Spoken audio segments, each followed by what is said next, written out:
All right, let's go ahead and continue with our video lecture notes for chapter 10 dealing with East Asia. And now we're going to look at Buddhism. So, of course, Buddhism, you might remember, you should remember, you definitely need to remember, originates in India during the classical era, during the Mauryan Empire of India. And with the original creation of the Silk Road, we see that Buddhist missionaries and Buddhist monks and Buddhist merchants are going to make their way out of India and spread Buddhism across Asia, especially into China, into East Asia. And this begins way back in the Han Dynasty, right, the classical era. And little by little, we see the introduction of China, of missionaries and Buddhism, sorry, into China for the first time. And at first, it's not a popular religion, right? Because it is a foreign religion. And remember how the Chinese, like many other civilizations before them or after them, believe that anything that is outside of the norm, outside of their nation, outside of their country, is a barbarian, right? So Buddhism at first was not very popular because it was viewed as kind of like this barbaric religion because it wasn't Chinese originated. But then we see the Han, of course, collapse, and we see that Han Dynasty comes to an end, and we see that civil war take place for almost like 300-400 years, called the Three Kingdoms period, right? That decentralized, violent, chaotic time period in Chinese history between the Han and the Sui. And during that time, people are going to slowly start accepting Buddhism, right? And the idea is that Confucianism failed, right? The philosophy of Confucianism has always claimed that they provide social order, they provide peace and order and law in society because everyone knows their role and everyone does their job and there's not going to be any chaos, right? So Confucianism always promised social order. And now that the Han Dynasty collapsed, and the Han Dynasty, of course, was all Confucianism, now we see that Confucianism, it has flaws, right? It simply did not work as many people thought it would.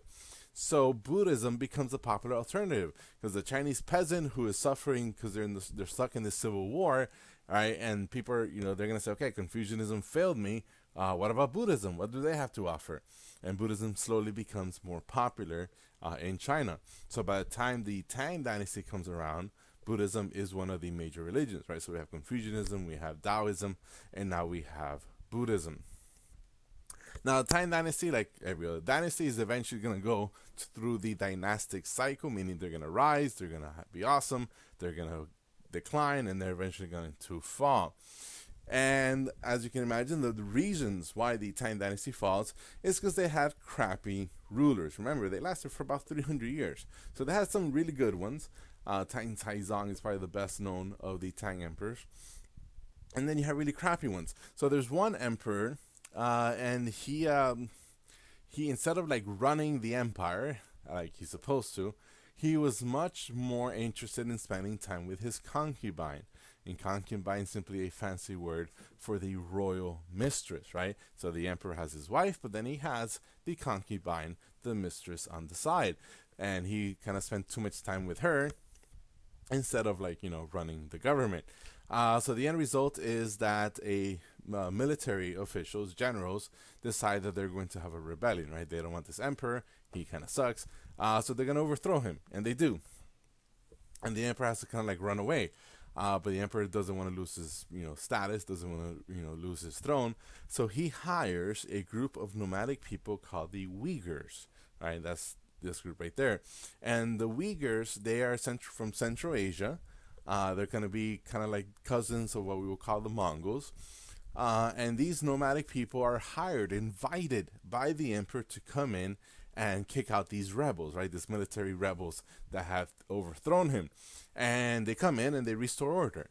But as their price, right, it's okay, we're going to do this for you. And, to the Tang Emperor, we're going to do this for you, but we got to you got to give us stuff, right? And so then the Tang Dynasty, their capital, Chang'an, is going to be sacked, right? So these Uyghurs are going to come in, they're going to restore order, and on their way out, they're going to rob and loot and kill and murder and do all these horrible things and run away with all this wealth.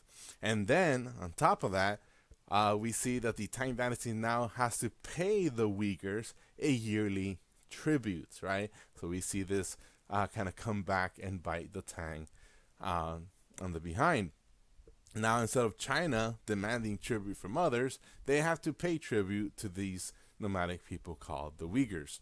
And on top of that, right, besides all these political problems and economic problems, there's an epidemic that happens to break out, and a whole bunch of people start dying, right?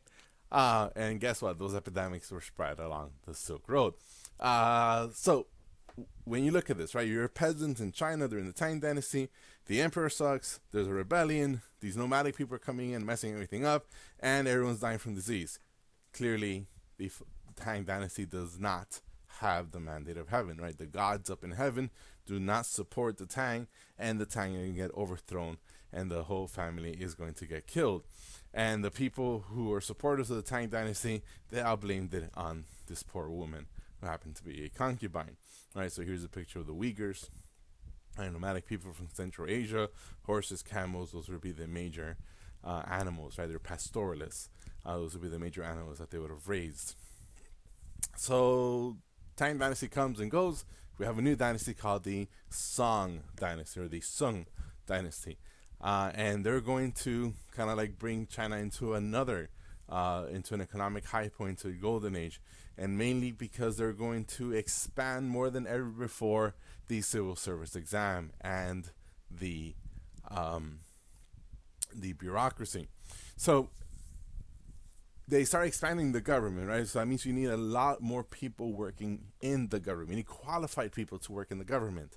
So the government says, okay, from now on, we're going to offer education. Now, education was always available, but only to the very rich who could afford it.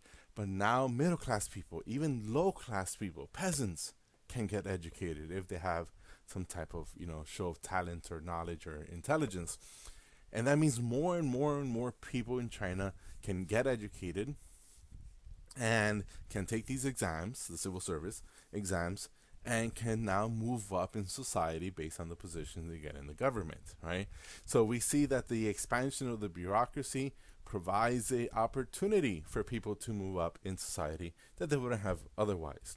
The problem is that when you have a huge government with thousands and thousands of workers, and all of them are going to get paid, right, because they work for the government, they earn a salary, who's going to pay for all of it? Well, the people are, through taxes. So we see an increase in taxes, right, to pay off this huge bureaucracy that the Song Dynasty had built.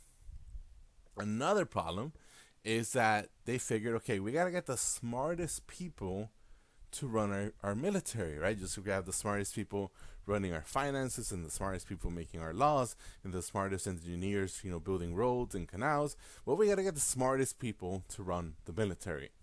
And it's always good to have smart people running the military. The problem is you also need people who, know how to fight and know what to do out in the battlefield. And you need people with real world experience in combat, not people who read about combat in history books, right? So they start appointing these scholar gentry, these, educated, Confucian-educated, super smart guys to run the military, right? So you have the nerds running the military, and the nerds suck at fighting. So every time we have the Song Dynasty went into battle with their super genius military leaders, they would lose because they wouldn't know how to lead men into battle.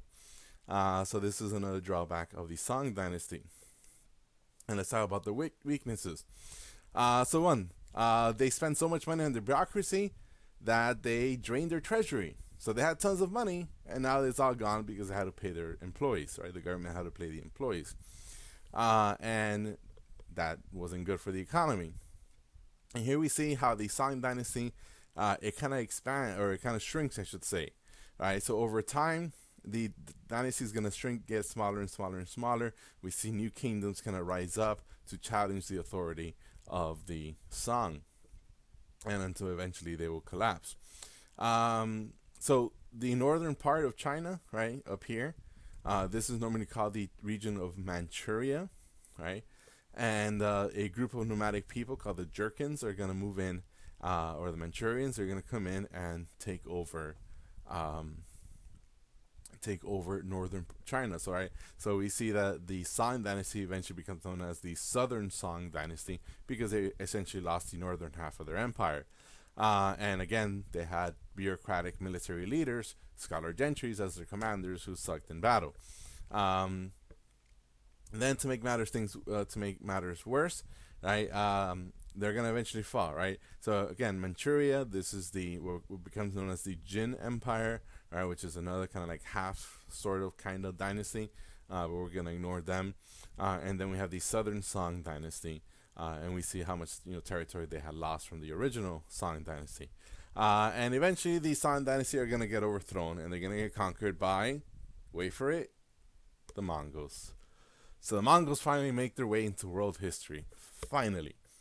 And the Mongols are going to conquer the Song dynasty.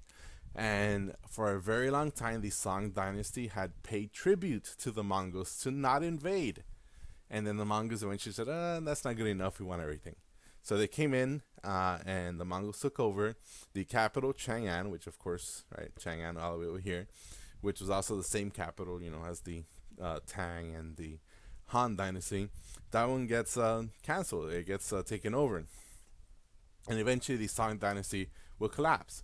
And a new dynasty will take over called the Yuan dynasty, which is the Mongol dynasty. So we have Mongols, who are not Chinese, right? They're from Mongolia, are going to rule China for about 100 years.